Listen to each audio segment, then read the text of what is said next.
سيدنا محمد وعلى آله وأصحابه أجمعين. اللهم صل على سيدنا محمد وعلى آل سيدنا محمد كما صليت على إبراهيم وعلى آل إبراهيم في العالمين إنك حميد مجيد. أعوذ بالله من الشيطان الرجيم. بسم الله الرحمن الرحيم. ومن آياته خلق السماوات والأرض واختلاف ألسنتكم وألوانكم إن في ذلك لآيات للعالمين. ومن آياته منامكم بالليل والنهار وابتغاؤكم من فضله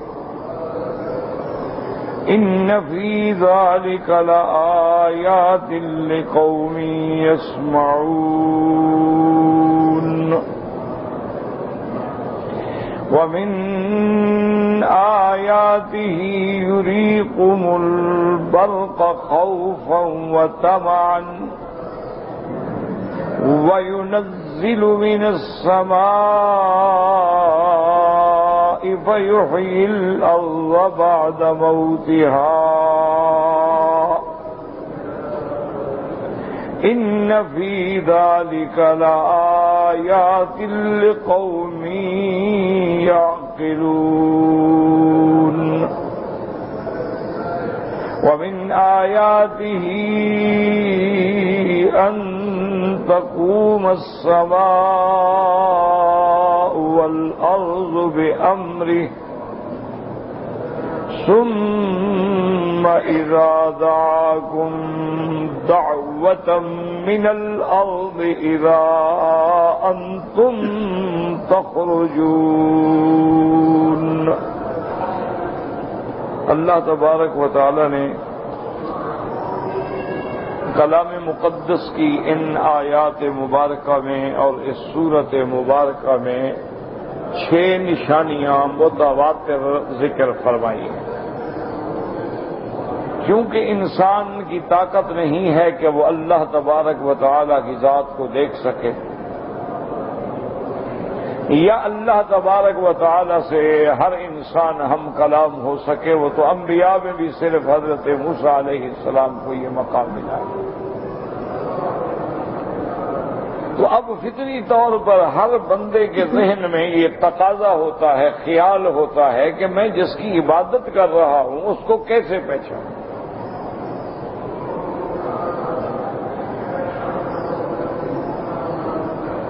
تو اس لیے اللہ تبارک و تعالی نے قرآن میں ان آیات کا ذکر فرمایا ہے کہ اگر تم مجھے جاننا چاہتے ہو، پہچاننا چاہتے ہو، دیکھنا چاہتے ہو تو میری مخلوقات پہ نظر ڈالو، میری مصنوعات پہ نظر ڈالو کہ ہر چیز جو ہے وہ چیخ چیخ کر اپنے سانے پہ اور اپنے بنانے والے پہ دلالت کرتا. جب آدمی عمارت دیکھتا ہے تو معمار پہ دلالت کرتا. جب آدمی لائٹ دیکھتا ہے تو لازماً وہ اس کے مرکز اصلی پہ نظر ڈالتی.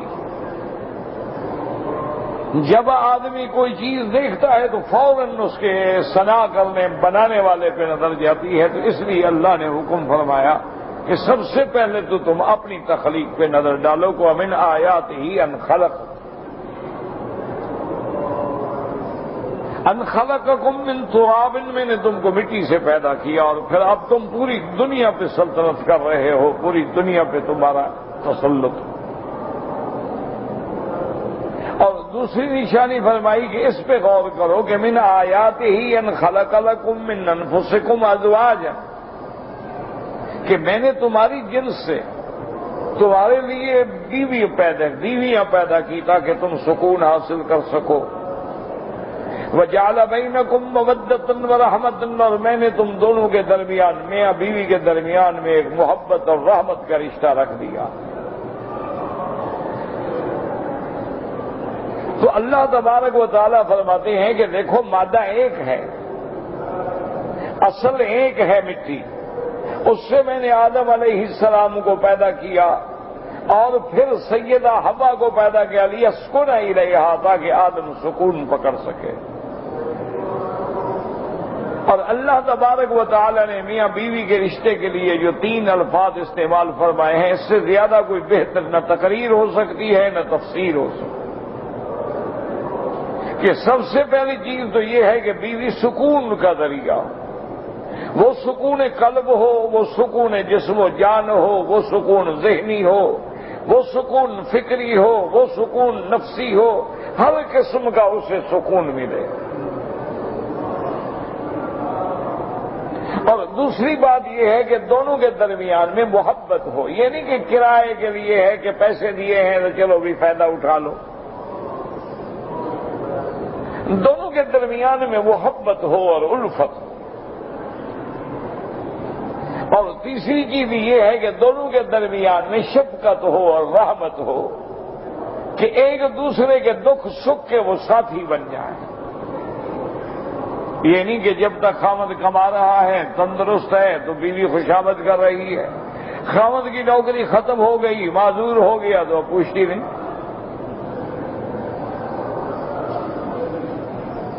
اللہ نے فرمایا کہ اصل تو اس مقصد کے لیے ہم نے تمہارے لیے بیویاں پیدا کی ہیں۔ تو اس لیے علماء نے فرمایا کہ جس گھر میں بیوی سے سکون ملے، محبت ملے، شفقت ملے، سمجھو گھر جنت ہے۔ اور اگر گھر میں سکون بھی نہ ہو، مودت بھی نہ ہو، شفقت و رحمت بھی نہ ہو، تو پھر ایک عذاب ہے۔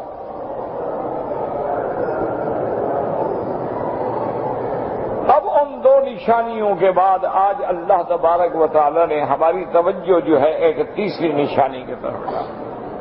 فرمایا وَمِنْ آيَاتِهِ خَلْقُ السَّمَاوَاتِ وَالْأَرْضِ وَاخْتِلَافُ أَلْسِنَتِكُمْ وَأَلْوَانِكُمْ۔ اللہ نے فرمایا میری مخلوقات، میری نشانیوں میں سے آسمانوں اور زمین کی پیدائش پہ غور کرو کہ اتنی بڑا کرۂ ارض کس نے پیدا کیا ہے، اور پھر زمین کو میں نے تیری رہائش کے لیے أَلَمْ نَجْعَلِ الْأَرْضَ مِهَادًا وَالْجِبَالَ أَوْتَادًا، اور کہیں فرماتی ہیں الَّذِي جَعَلَ لَكُمُ الْأَرْضَ فِرَاشًا، کہ میں نے تمہارے لیے زمین قرار، مستقر، فراش، مہاد بنا دیے تاکہ تم اس پہ آرام حاصل کر سکو۔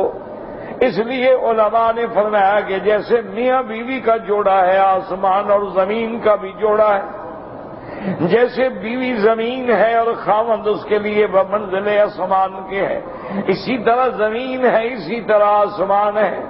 اللہ نے فرمایا میرے ان صنعتوں پہ غور کرو کہ اتنا بڑا آسمان میں نے کیسے بنایا، کیسے سجایا، اور کس بلندی پہ میں نے بغیر ستونوں کے کھڑا فرما دیا۔ افلم ينظروا الى السماء فوقهم كيف بنيناها وزيناها ما لها من فروج۔ اللہ فرماتے ہیں کیا تم اس پہ غور نہیں کرتے کہ ہم نے آسمان کیسے بنائے، پھر آسمان کو ہم نے کیسے سجایا، کہیں ہم نے ستارے ٹانگ دیے، کہیں ہم نے چاند روشن کر دیا، کہیں ہم نے سورج بھیجا، کہیں ہم نے سیارات بنائے، کہیں ہم نے ابراج بنائے۔ تبارک الذی جعل فی السماء بروجا وجعل فيها سراجا وقمرا منيرا، اور کہیں فرماتے ہیں اللہ الذی رفع السماوات بغیر عمد ترونها، اور کہیں اللہ تبارک و تعالی فرماتے ہیں فارجع البصر هل ترى من فطور، اور اللہ فرماتی ہیں والسماء بنيناها بأيد وإنا لموسعون، والارض فرشناها فنعم الماہدون۔ اس لیے حدیث مبارک میں آتا ہے کہ میرے آقا رحمت دو عالم صلی اللہ علیہ وسلم جب نیند سے بیدار ہوتے، آسمانوں پہ نظر پڑتی تو پڑھتے ان فی خلق السماوات والارض واختلاف اللیل والنہار لآیات لأولی الالباب۔ اور اس کے بعد حضور فرماتے اللہم انت الحق ووعدك الحق ولقاؤك حق والجنة حق والنار حق والساعة حق والنبيون حق ومحمد صلی اللہ علیہ وسلم حق۔ تو اس لیے کہیں فرماتے ہیں فاطر السماوات والارض، تو آپ اللہ فرماتے ہیں غور کرو جب زمین پہ نظر ڈالو گے، نیچے نظر ڈالو گے تو زمین پہ نظر پڑے گی، اوپر نظر ڈالو تو آسمانوں پہ نظر پڑے گی، تو ان کی صنائی میں غور کرو، کیا کوئی ہے جو اتنا بڑا آسمان بنا سکے؟ کوئی ہے جو زمین کے مقابلے پہ ایک ٹکڑا پیدا کر سکے؟ اس لیے فرمایا وَمِنْ آيَاتِهِ خَلْقُ السَّمَاوَاتِ وَالْأَرْضِ۔ پھر ہم نے ایک آسمان نہیں 7 آسمان بنائے، 7 سماوات طباقا۔ پھر ہم نے 7 زمینیں پیدا فرمائیں، پھر زمین کی الگ خصائص ہیں، آسمانوں کے الگ خصائص ہیں۔ واختلاف السنتکم والوانکم، اللہ نے فرمایا اگر آسمان اور زمین تمہیں سمجھ نہیں آتے تم اپنے نفسوں پہ غور کرو کہ اللہ نے ہمیں ایک نطفے سے پیدا کیا ہے۔ اللہ تبارک و تعالی نے دیکھو کیسے زبانوں کے اندر فرق رکھا ہے، ہر ملک کی الگ زبان ہے، کہیں ترکی ہے، کہیں فارسی ہے، کہیں پشتو ہے، کہیں عربی ہے، کہیں بربر ہے، کہیں قبطی ہے، کہیں سریانی ہے، کہیں عبرانی ہے۔ یہ زبانیں کس نے پیدا کی؟ یہ لغات کس نے سکھلائی ہیں؟ اختلاف السنتکم والوانکم۔ اور پھر زبانوں میں لغت میں فرق نہیں بلکہ لہن میں بھی فرق ہے۔ ایک شہر میں اردو بولنے والے 50 میل 100 میل کے بعد لہجہ بدل جاتا ہے۔ عرب زبان کی لغت ایک ہے، لیکن آپ دیکھیں کہ حجاز کا لہجہ الگ ہے، خلیج کا لہجہ الگ ہے، شام والوں کا لہجہ الگ ہے، جزائر کا لہجہ الگ ہے۔ اسی طرح دیکھیں مرد کا لہجہ الگ ہے، عورت کا لہجہ الگ ہے، مرد کی آواز الگ ہے، عورت کی آواز الگ ہے۔ اللہ فرماتی ہیں دیکھو جب مادہ ایک ہے، وہ پانی ایک ہے، لیکن میں نے کیسے کیسے رنگ پیدا کر دیے ہیں۔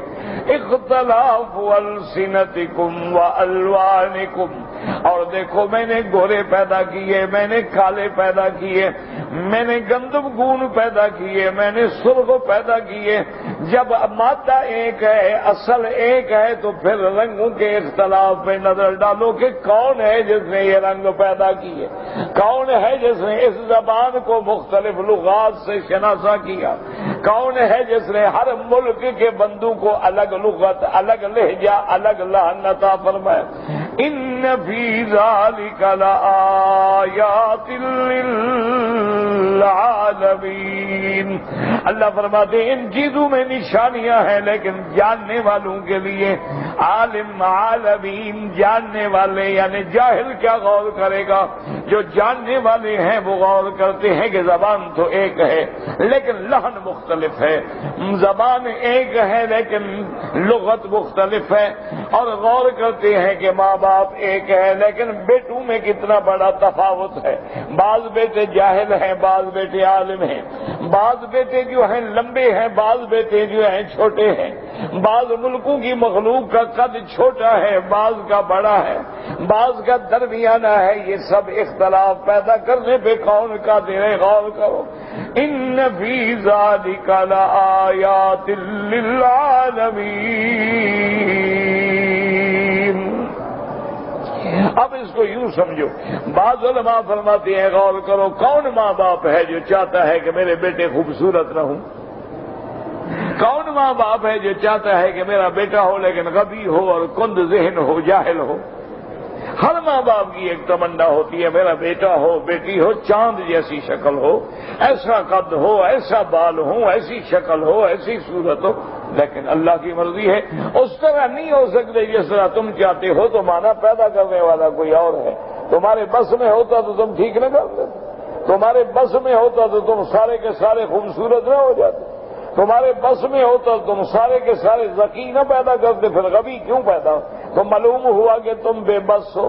ان فی ذلک لآیات للعالمین۔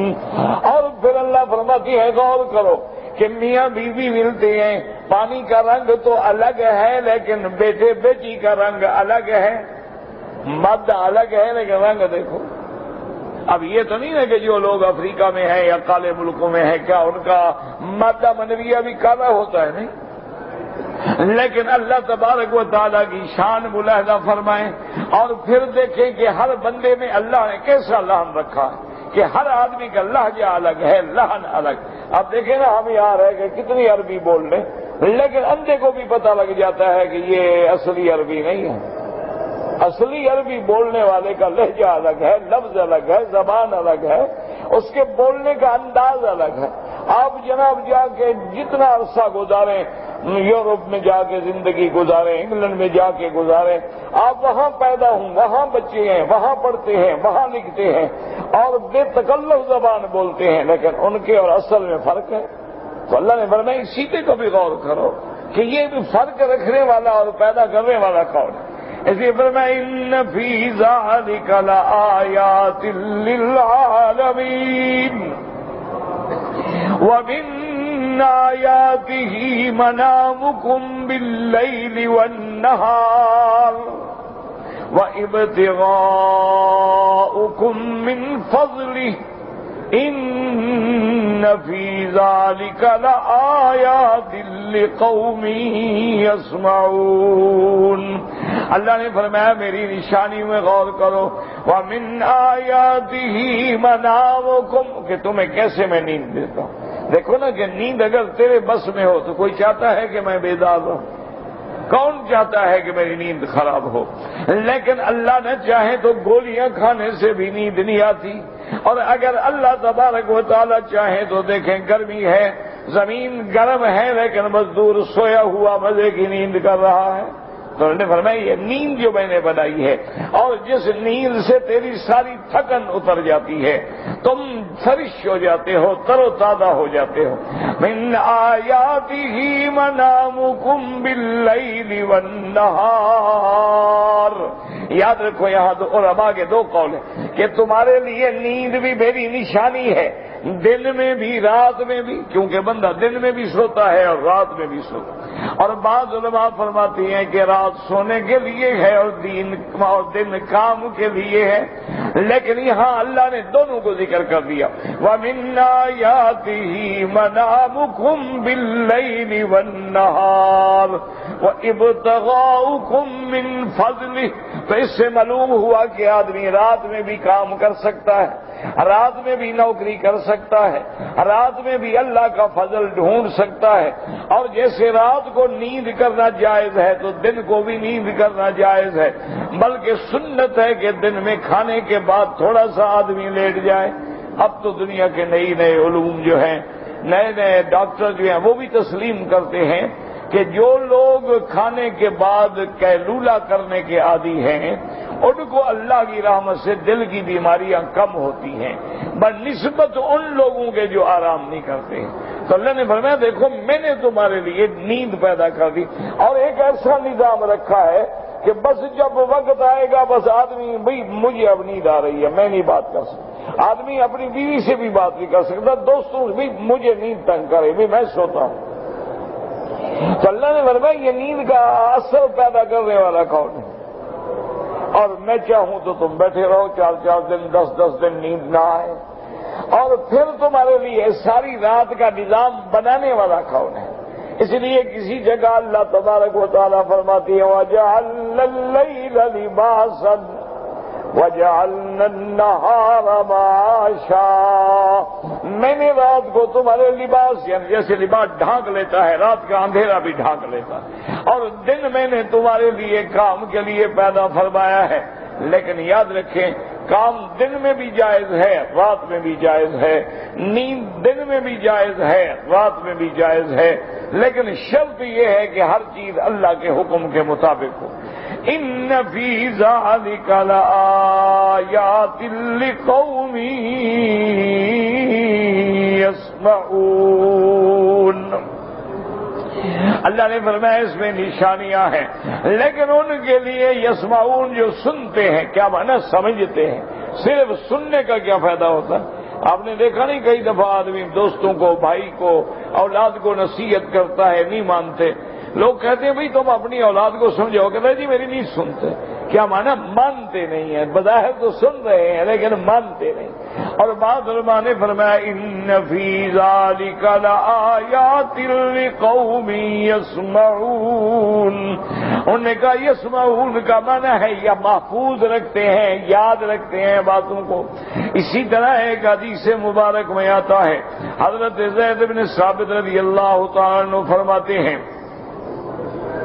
کہ مجھے نیند نہیں آتی تھی، مجھے تکلیف تھی، نیند نہ آئے رات میں نے حضور صلی اللہ علیہ وسلم سے عرض کیا، حضور نے مجھے یہ دعا سکھلائی، اللہم غارت النجوم وہدأت العیون وانت حی قیوم یا حی یا قیوم انم عینی واہدئ لیلی۔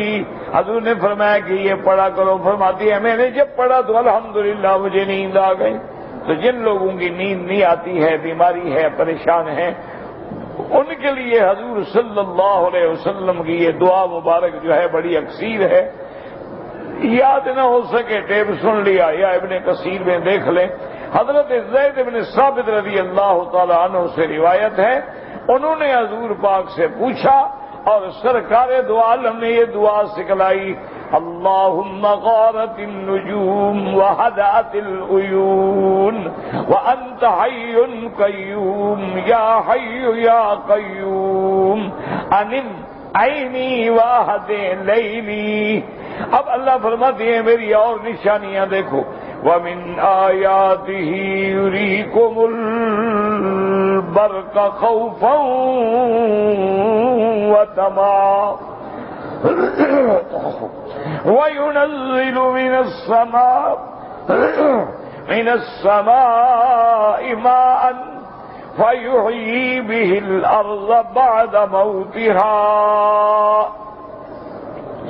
ان فی ذلک لآیات لقوم یعقلون۔ اللہ فرماتی ہیں کہ میری نشانیوں میں سے، قدرت پہ دلالت کرنے والی علامات میں سے کیا ہے، یریکم البرق، تم کو بجلی دکھاتے ہیں، خوفا وطمعا، اس میں خوف بھی ہے، امید بھی ہے۔ کیا مانا کہ بجلی جب چمکتی ہے دیکھا نہیں آدمی ڈر جاتا ہے کہ کہیں بجلی گر نہ جائے، کہیں جلا نہ ڈالے، اور امید بھی ہوتی ہے کہ یار بڑی گرج چمک ہے، معلوم ہوتا ہے بارش ہوگی، تو خوف بھی اس میں رکھ دیا اور امیدیں بھی تمہارے لیے رکھ دی کہ ان کے بعد بارش آتی ہے۔ وَيُنَزِّلُ مِنَ السَّمَاءِ مَاءً، اور اتارتے ہیں آسمان سے پانی۔ یاد رکھو کبھی پانی براہ راست آسمانوں سے بھی برستا ہے اور کبھی پانی جو ہے وہ بادلوں سے برستا ہے، یہ دونوں باتیں ٹھیک ہیں۔ قرآن پاک نے کہیں کہیں ذکر فرمایا ہے کہ ہم آسمان سے پانی اتارتے ہیں، اور کہیں ذکر فرمایا ہے کہ ہم بادلوں سے پانی اتارتے ہیں۔ أَأَنْتُمْ أَنزَلْتُمُوهُ مِنَ الْمُزْنِ أَمْ نحن المنزلون۔ اللہ فرماتے ہیں میرے بندے آسمانوں پہ نظر ڈال، ان بادلوں پہ نظر ڈال، تیرے سامنے بادل جا رہے ہیں، آ رہے ہیں، کبھی سفید ہیں، کبھی کالے ہیں، کبھی خالی ہیں، کبھی پانی سے بھرے ہوئے ہیں، اور اتنے بڑے بڑے ٹینک بھرے ہوئے کیسے کھڑے ہیں؟ تم اپنے مکان کی ٹینکی تو کھڑی کر کے دکھاؤ ذرا۔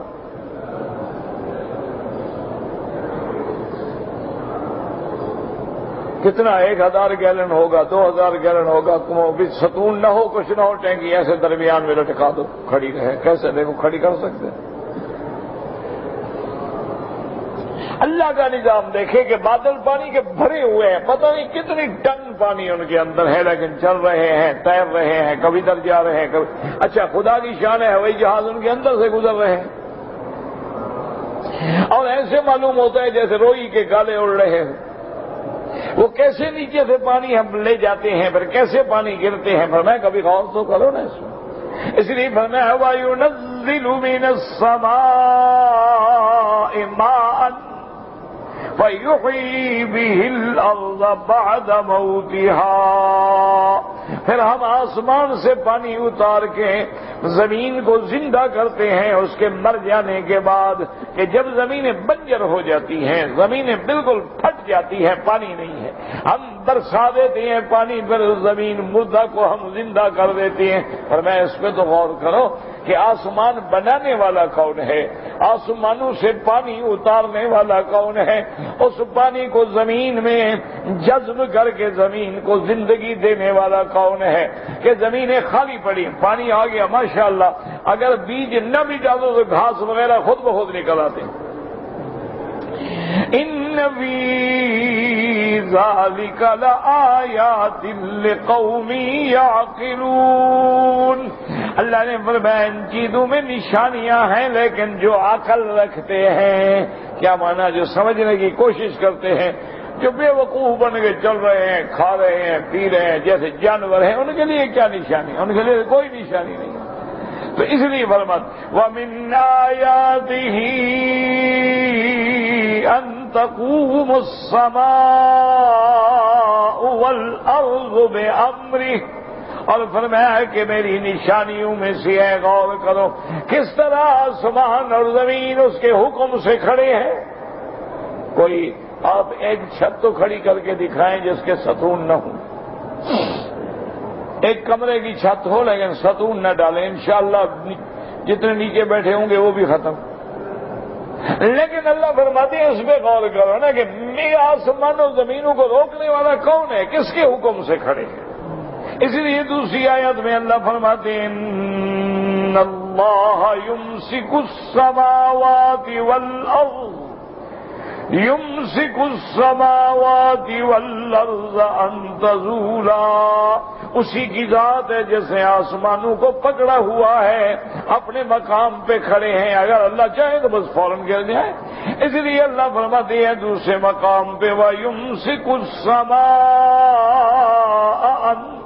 أَن تَقَعَ عَلَى الْأَرْضِ إِلَّا بِإِذْنِهِ، کہ ہم نے اپنے امر سے، اپنے ارادے سے، اپنے حکم سے آسمانوں کو روکا ہوا ہے، ہم نہ روکیں تو زمین پہ گر جائیں، کیسے کھڑے رہیں؟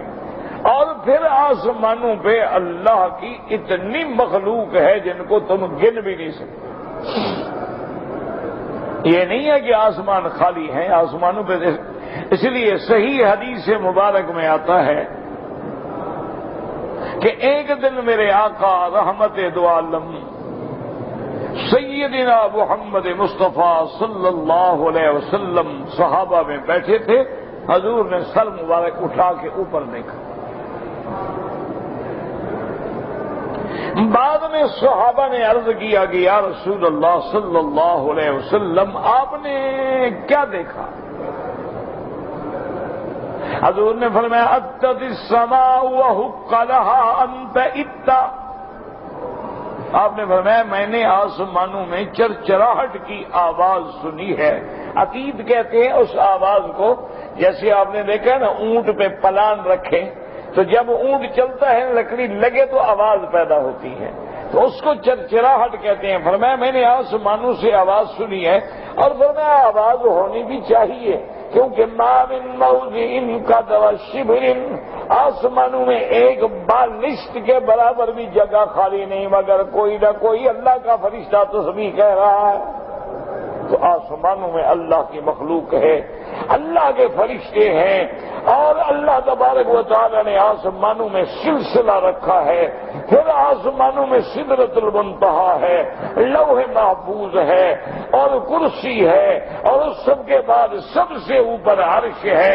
اللہ نے فرمایا تو ان سب چیزوں پہ غور کرنے کے بعد بھی تمہیں اس کی قدرت سمجھ نہیں آتی۔ اس لیے اللہ تبارک و تعالی ہمیں بار بار توجہ دلا رہے ہیں، وَمِنْ آيَاتِهِ أَن تَقُومَ السَّمَاءُ وَالْأَرْضُ بِأَمْرِهِ ثُمَّ إِذَا دَعَاكُمْ دَعْوَةً مِّنَ الْأَرْضِ إِذَا أَنْتُمْ تَخْرُجُونَ۔ اللہ پاک فرماتے ہیں کہ غور کرو کہ ثم پھر جب اللہ تم کو بلائیں گے، حکم دیں گے زمین سے نکلو تو فوراً نکل کے آ جاؤ گے۔ اس لیے دوسرے مقام پہ اللہ فرماتے ہیں یوم یدعوکم فتستجیبون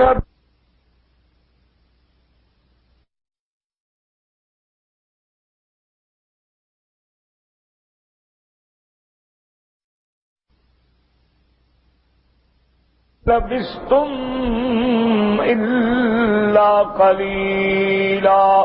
اور تیسرے مقام پہ فرماتے ہیں فإنما هي زجرة واحدة فإذا هم بالساہرة۔ اللہ نے فرمایا پھر جس دن اللہ حکم دیں گے، اسرافیل کو حکم دیں گے، اسرافیل سور پھونکیں گے تو تم سب زمین سے نکل کے کھڑے ہو جاؤ گے۔ مجال ہے کہ کوئی انکار کر سکے، لیکن ان آیات کی ترتیب میں دیکھیں کہ خدا کی قدرت پہ غور کریں۔ اللہ تبارک و تعالی نے پہلے آسمان اور زمین کی تخلیق پہ فرمایا کہ اس پہ غور۔ آسمانوں اور زمین کا ذکر کر کے پھر کلام تیری طرف لوٹ گیا کہ تم اپنے زبانوں کے اختلاف اور رنگوں کے اختلاف پہ غور کرو۔ اچھا، پھر اس کے بعد کلام پھر تیری طرف ہے کہ اپنے نیند کا انتظام جو اللہ نے دن اور رات میں کیا ہے اس پہ غور کرو۔ پھر اللہ تبارک و تعالی نے برق اور بجلی کا ذکر کیا، پھر آسمانوں سے پانی اتارنے کا ذکر کیا، پھر آسمانوں اور زمین کو تھامنے کا ذکر کیا، پھر کلام تیری طرف لوٹ آیا کہ ثم اذا دعاکم دعوة ثم اذا دعاکم دعوة من الارض اذا انتم تخرجون۔ پھر جب ہم تم کو بلائیں گے تو زمین سے نکلو گے۔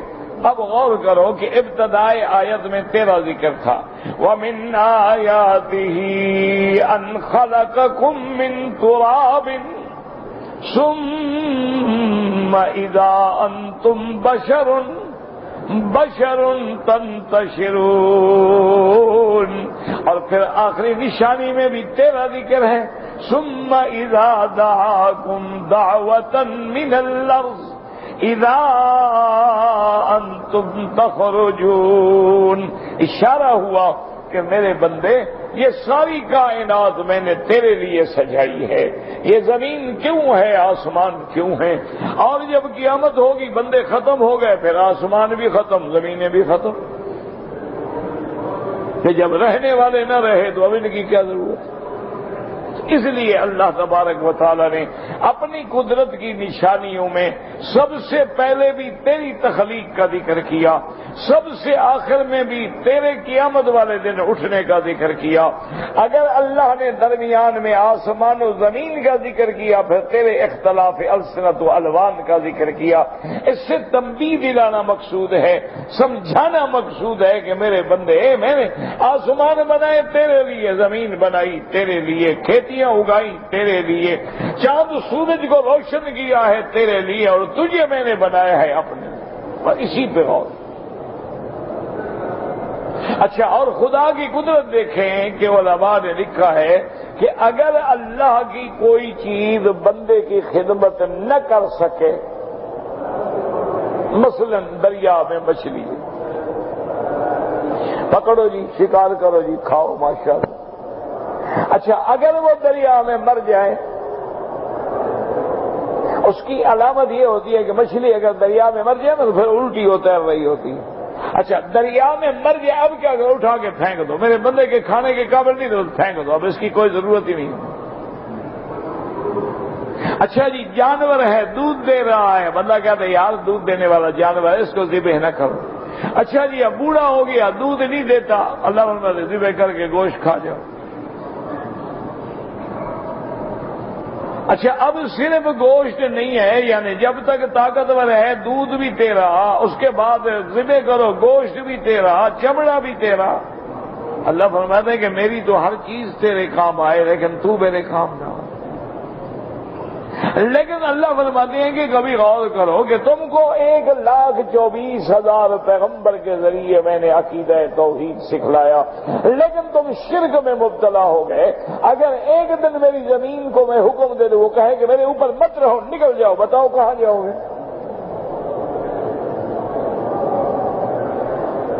ذرا غور کرو۔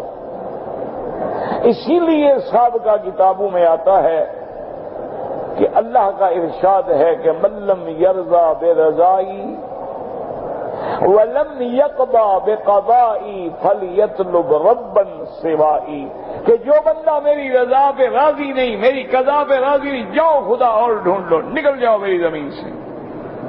کہاں جاؤ گے جناب؟ بھی ماں باپ نے نکال لیا، کسی دوست کے گھر جاؤ گے، جب اللہ زمین سے نکال دے تو کہاں جاؤ گے؟ تو اس لیے اللہ تبارک و تعالی نے ہمارے لیے آیات و بینات پیدا کی ہیں تاکہ ان آیات میں، نشانیوں میں ہم غور کریں۔ اور اللہ فرماتے ہیں کہ اس بات پہ بھی غور کرو کہ جو میں نے ٹائم مقرر کیا ہے، سردیوں کا الگ ہے، گرمیوں کا الگ ہے، بہار کا الگ ہے، جو وقت مقرر ہے، کبھی اس سے سورج چاند لیٹ ہوئے ہیں؟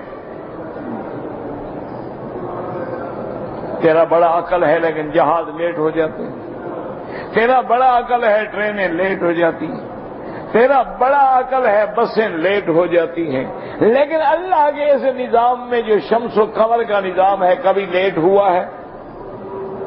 اللہ فرماتے ہیں اتنے کرے تو میرے حکم پہ پابندی کریں اور تم نماز کے لیے لیٹ ہو جاؤ تو شرم نہیں آتی؟ ان چیزوں پہ غور کرو۔ اس لیے اللہ نے ذکر نہیں کیا کہ پڑھو اور چلے جاؤ، بھی میری ہر چیز اپنے وقت پہ ہے۔ مجال ہے کہ ذرا آگے پیچھے ہو جائے، مجال ہے کہ ذرا وہ اپنے محور سے ہٹ جائے، مجال ہے کہ اس کی چاندنی میں فرق آ جائے۔ اللہ نے فرمایا جب ہر چیز ایک محور پہ ہے، ایک نظام پہ ہے، میرے حکم کی پابندی کر رہی ہے، تو کیسا انسان ہے کہ میرے بلانے والے تجھے 5 وقت بلاتے ہیں، تیرے کان پہ جوں ہی نہیں رینگتی، تجھے احساس ہی نہیں ہوتا؟ اچھا بعض تو یہ کہہ رہے ہیں یار دروازہ بند کر دو، چلو اذان کی آواز ہی نہ آئے، کیونکہ تم تاش کھیل رہے ہو، تم جوا کھیل رہے ہو، تم شطرنج کھیل رہے ہو، تم فلم دیکھ رہے ہو، ڈسٹرب نہیں ہونا چاہتا۔ کوئی داڑھی والا آدمی آ جائے نا، کہتے ہیں یار جلدی کرو اس کو رخصت کرنے، پتہ نہیں ہے ملا کہاں سے آ گیا عذاب۔ وہ کہتے ہیں یار اسے پوچھو نا کیا کہتا ہے، کھڑے کھڑے بات کرو، دفع کرو اس کو، خامخواہ اس نے تو ہمارے رنگ میں بھی بھنگ ڈال دی ہے۔ اس لیے اللہ نشانی، اس لیے کہیں کہتے ہیں لقوم یتفکرون، کہیں فرماتے ہیں لقوم یسمعون، کہیں فرماتے ہیں لقوم یعقلون۔ لیکن جو فکر سے بھی خالی، جو عقل سے بھی خالی، جو سننے سے بھی محروم، جو جاننے سے بھی محروم، تو ایک حیوان ہے، چلے پھرے کھائے مرے آگے جہنم۔ اس لیے اللہ نے اپنی نشانیوں میں ہمیں غور کا حکم دیا ہے۔ دعا کرو کہ اللہ ہمیں صحیح راستے پہ چلنے کی توفیق عطا فرمائے۔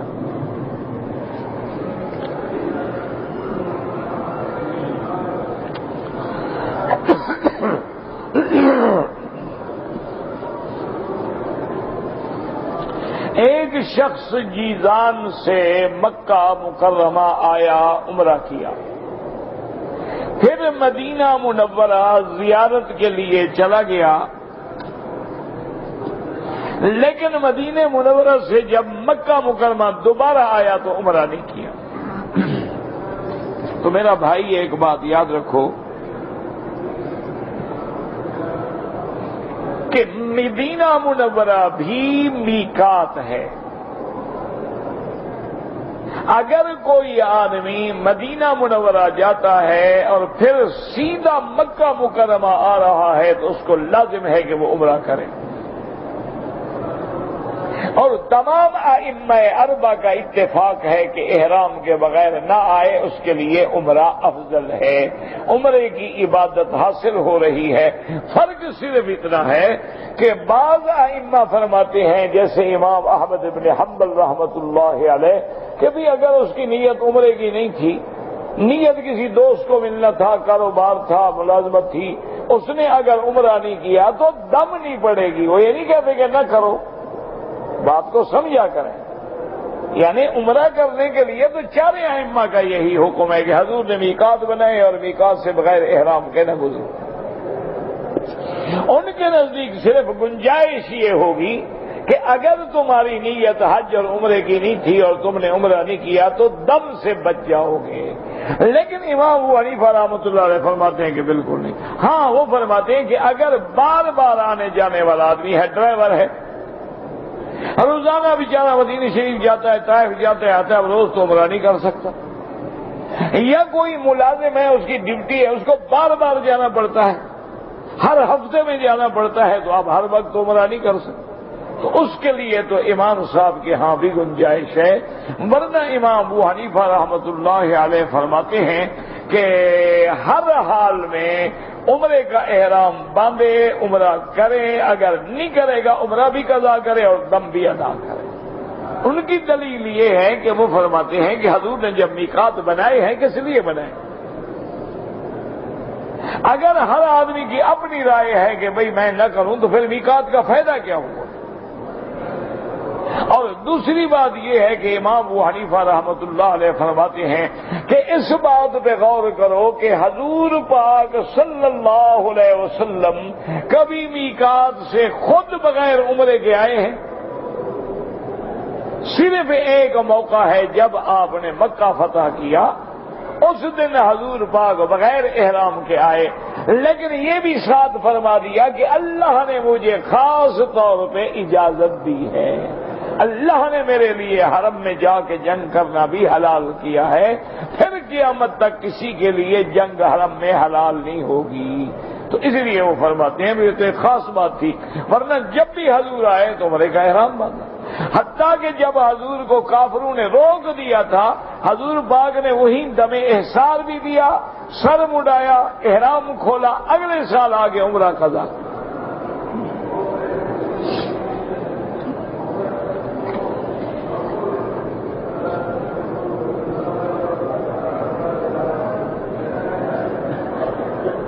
کہتے جی کہ بعض شیعہ لوگ جو ہیں وہ نماز میں سلام نہیں پھیرتے بلکہ ہاتھوں کا اشارہ کرتے ہیں، ان کی فقہ جعفریہ میں ایسے ہوگا، لیکن بہرحال ائمہ اربعہ کا اتفاق ہے اور احادیث سے ثابت ہے، پھر حضور کی کوئی ایک نماز تو نہیں ہے نا میرا بھائی۔ یہ تو مسئلہ ایسا ہے کہ حضور پاک نے مکے میں نمازیں پڑھی، مینا میں پڑھی، عرفات میں پڑھی، مزدلفہ میں پڑھی، راستے میں پڑھی، سفر میں پڑھی، بدر میں پڑھی، خیبر میں پڑھی، تبوک میں پڑھی، ہر جگہ حضور نے نمازیں پڑھی تو ہر جگہ سلام پھیرتے۔ یہ کوئی ایسا مسئلہ تو نہیں ہے نا کہ لوگوں سے چھپا رہ گیا۔ تو بہرحال اللہ تبارک و تعالیٰ ان کو بھی صحیح راستے پہ آنے کی توفیق دے۔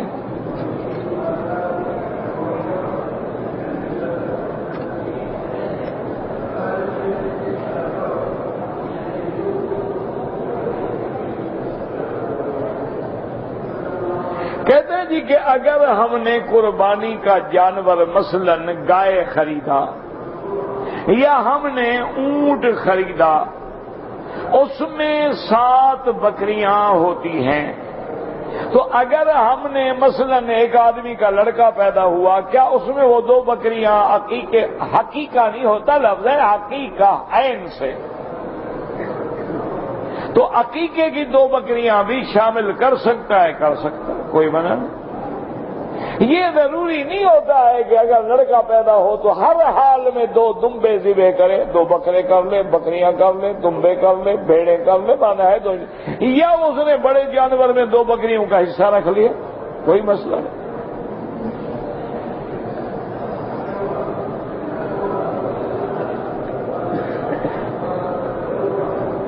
کہتے جی کہ ہمارے حاضرین کے لیے، ان کی اولادوں کے لیے اصلاح کی دعا فرمائیں، اللہم اصلحنا واصلح بنا واصلح اولادنا واولاد المسلمین، اللہم اصلح ذریاتنا وذریات المسلمین۔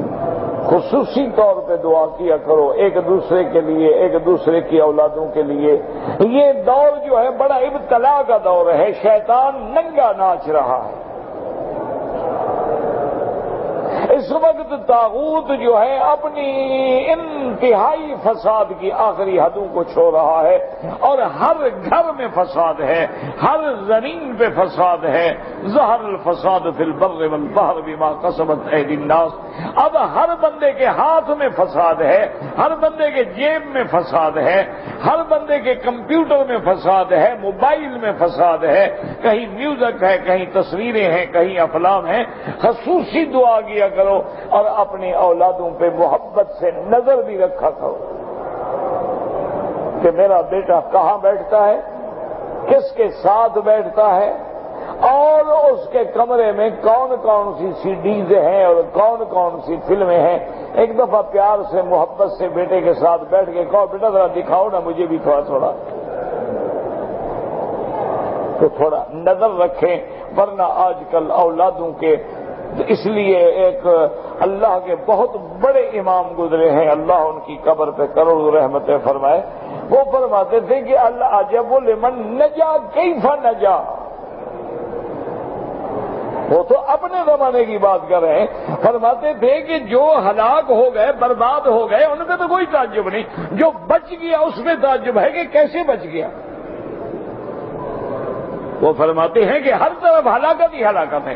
آج تو تعجب یہ ہوتا ہے کہ کسی کے گھر میں بچہ ہو، بچی ہو، نماز ہو، قرآن ہو، حیا ہو، شرم ہو، پردہ ہو، والدین کی فرما برداری ہو، سمجھو بس تمہیں اللہ نے ساری زندگی کی کمائی دے دی ہے۔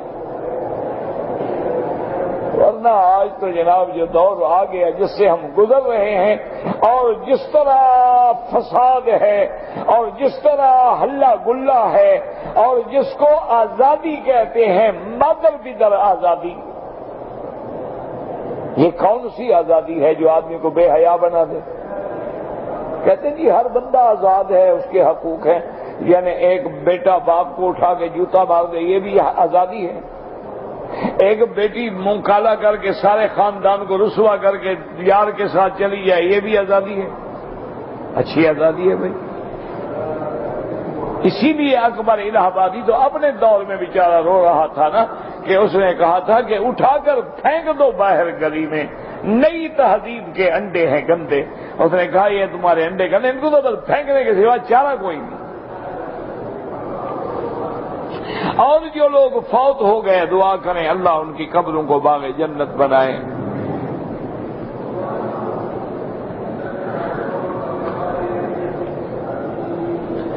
علماء الدین، کیا نہ عربی لکھی نہ اردو لکھی اللہ کے بندے، بہرحال وتر میں دعائے قنوت ہی پڑھنی ہوگی، جب تک نہ آئے تو کوئی دعا پڑھ لو۔ یہ نہیں ہے کہ قنوت چھوڑ کے آیت الکرسی پڑھو، پھر حضور بھی آیت الکرسی پڑھتے، دعا قنوت سکھائی کیوں؟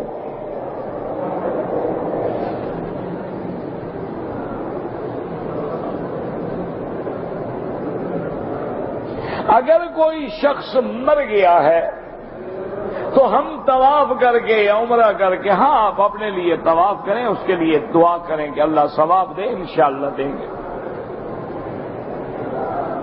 اگر کوئی بندہ حج پہ آیا ہے، اس کی رہائش جدے میں ہے، تو کیا اس کے لیے بھی طواف الوداع واجب ہے؟ بالکل نہیں۔ طواف الوداع یاد رکھو ان لوگوں کے لیے ہوتا ہے جو میقات کے باہر سے آئے. کیا معنی؟ مدینے سے آئے تو میقات کے باہر سے آیا، طائف سے آئے تو میقات کے باہر سے آیا.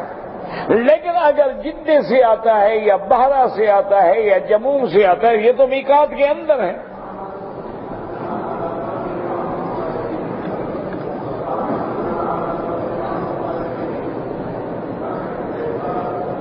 کہتے ہیں کہ میں نے حج کا احرام باندھا ہوا تھا کہ مجھے راستے میں لوہے کا کیل میرے پاؤں میں لگ گیا، خون بھی نکل آیا. کوئی جرمانہ نہیں، یعنی اچھی بات ہے کہ شریعت میں خون بھی تمہارا نکلے اور اللہ سزا جرمانے کی بھی تمہیں دے. یعنی یہ اچھا بس. اچھا لوگوں نے سمجھا ہوتا ہے خون نکل آیا تو دم پڑ گئی نا جی، دم جو نکل آیا.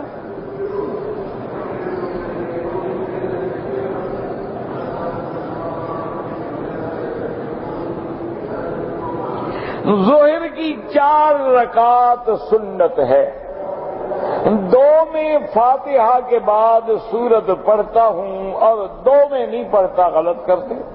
وہ تو ہر رکعت میں آپ کو فاتحہ بھی پڑھنی ہے اور سورت بھی پڑھنی ہے.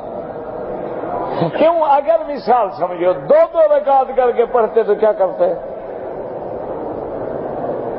وہ تو صرف فرض نماز میں ہوتا ہے کہ پہلی 2 رکعتوں میں فاتحہ اور سورت پڑھیں گے، آخری 2 رکعتوں میں فاتحہ پڑھیں گے اور سورت نہیں پڑھیں گے. لیکن اگر ہم سنت پڑھ رہے ہیں تو ہر رکعت میں فاتحہ بھی پڑھیں گے اور سورت بھی پڑھیں گے.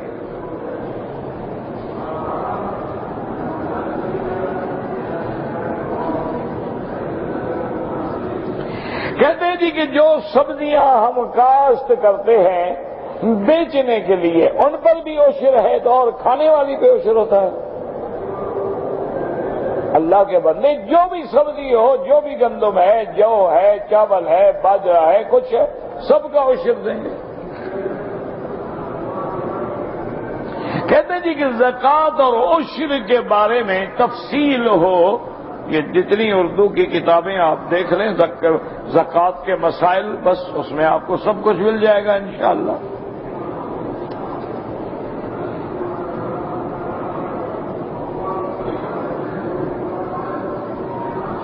اگر کوئی آدمی شلوار نیچے ہے یا پینٹ اس کی لمبی ہے، اس کو فولڈ کر دیتا ہے نماز پڑھنے کے لیے تو اچھی بات ہے. لیکن ایسا لمبا کپڑا پہننے کی ضرورت کیا ہے جو جہنم کا ذریعہ بن جائے؟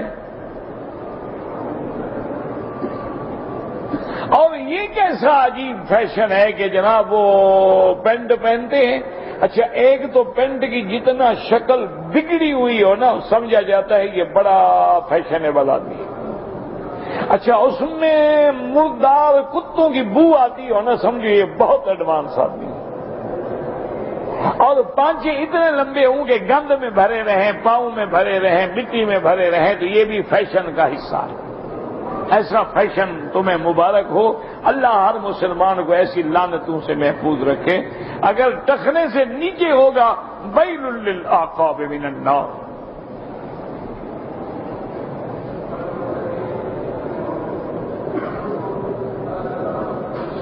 کہتے بی بی مریم کو جو حکم ہوا تھا ورکعوا مع الراکعین تو کیا مانا؟ جماعت کے ہاتھ عورتیں جماعت نہیں کرتی، عورتیں بھی جماعت کے ساتھ پڑھتی.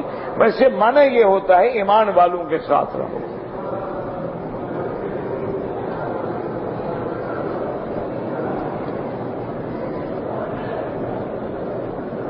مجھے بھائی تمہارا لکھا نہیں پڑھا جاتا. مرغی بنا انڈے سے، انڈا بنا مرغی سے، تم بنے پتہ نہیں بندے سے، پتہ نہیں کہاں سے.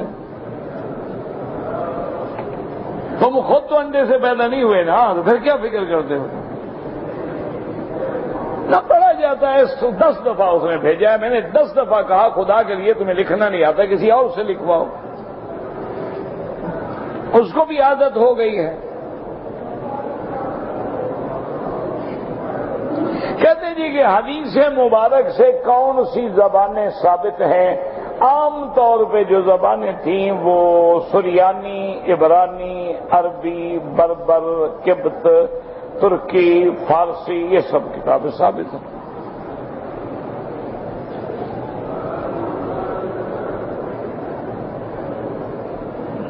اگر ایک عورت ہے وہ ٹوپی والا برقع پہنتی ہے، آنکھوں کی جگہ صرف سوراخ ہوتے ہیں، لیکن حالت احرام میں چہرے پہ کپڑا نہ ڈالے، اس کے لیے بھی ایسے کپڑا ڈالنا ہوگا کہ منہ کو نہ لگے۔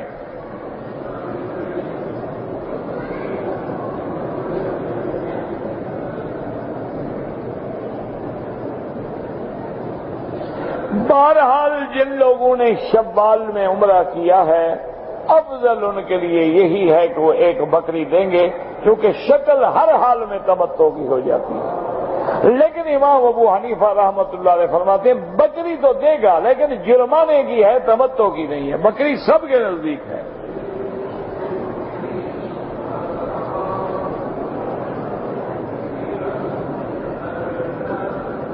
اگر ایک آدمی کو پیشاب کی تکلیف ہے، سجدے میں جاتے ہوئے اس کے کچھ قطرے نکل جاتے ہیں، تو مجبور ہے ہر نماز کے لیے نیا وضو کرے۔ مثلا مغرب کے لیے جو وضو کیا وہ عشاء تک کافی ہے، اب نمازیں پڑھے، نفل پڑھے، طواف کرے، سب کچھ کرے، پھر عشاء کے لیے نیا وضو کرے اور نیچے اندر بھی رکھے تاکہ قطرے اللہ کی مسجدوں میں نہ گریں۔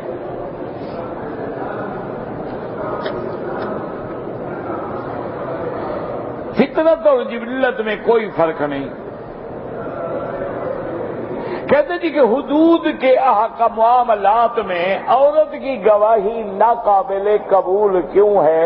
یعنی جو اس پہ گزرا ہے وہ کورٹ میں کھڑے ہو کے 200 سینکڑوں آدمی کے سامنے پھر دہرائے، کیا خیال ہے آپ کا؟ کوئی شریف عورت جس پہ یہ ظلم ہوا ہو، جس کے ساتھ زنا کیا گیا ہو، اب اس کو کورٹ میں لایا جائے تو کیا ہوگا؟ اور اگر عورت ہے، گواہ ہے، چلو مخالف وکیل ہے، وہ کہے گا بتاؤ تم نے کیا دیکھا، کیا کہے؟ تو اللہ نے عورت کی شان رکھی ہے، تم بے عزتی کرانا چاہتے ہو، تمہاری مرضی ہے۔ اللہ نے تو شان رکھی ہے کہ عورت ایک باحیا چیز ہے، عورت کو اس جھنجٹ میں نہ لاؤ کہ بلا وجہ اس کی دشمنیاں پڑے۔ اچھا بعض لوگ بڑے بڑے وڈیرے جو ہیں بڑے ظالم ہوتے ہیں، اگر کوئی عورت گواہی دے گی اس کو بھی اٹھا کے وہ زنا کریں، پھر کیا ہوگا؟ اللہ نے تو تمہاری عزت کی حفاظت کی ہے، تم بھی عزت بننا چاہتی ہو تو کون تمہیں روک سکتا ہے؟ لاکھ دفعہ باہر نکل جاؤ۔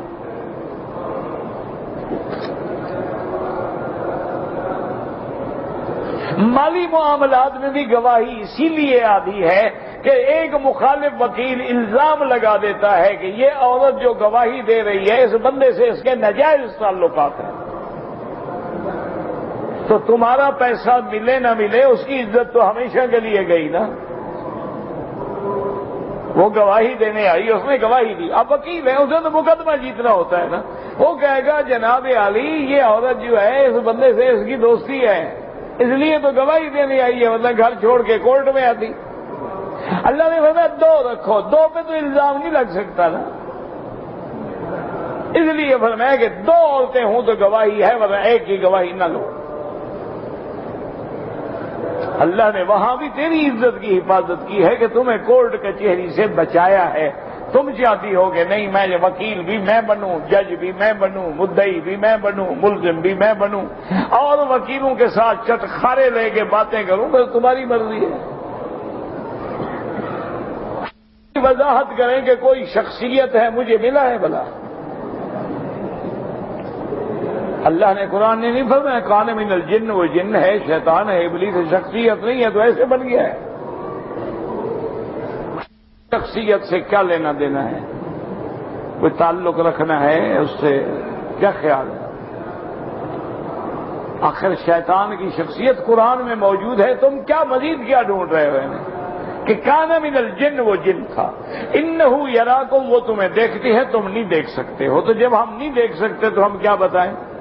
میں نے پہلے بھی آپ کو لطیفہ سنایا تھا نا کہ ایک دفعہ ایک آدمی آ کے میرے سر ہو گیا، مولوی صاحب شیطان کی شکل کیا ہوتی ہے؟ میں نے کہا اللہ کو پتا۔ نہیں جناب آپ بتائیں. میں نے کہا اللہ کے بندے قرآن شریف میں ہے کہ انہ یراکم هو وقبیلہ من حیث لا ترونہم. وہ تمہیں دیکھتا ہے تم نہیں دیکھ سکتے. جب ہم دیکھ نہیں سکتے تو شکل کیا بتائیں. وہ کہتے جی آپ نے اتنی کتابیں پڑھی, اتنا عرصہ ہو گیا پڑھاتے پڑھاتے آپ شیطان کی شکل نہیں جانتے. میں نے کہا آپ کی شکل پھر چلا کیا رہا. میں نے کہا آپ ہیں کیوں کر رہے ہو, مجھے تو آپ کی شکل میں نظر آتا ہے کہ میں قرآن سناتا ہوں نہیں مانتے ہو, حدیث سناتا ہوں نہیں مانتے, تو پھر شیطان اور کون ہوتا ہے. اس کے بعد اس کو مسئلہ سمجھ آ گیا, پھر آرام, پھر نہیں آیا پوچھ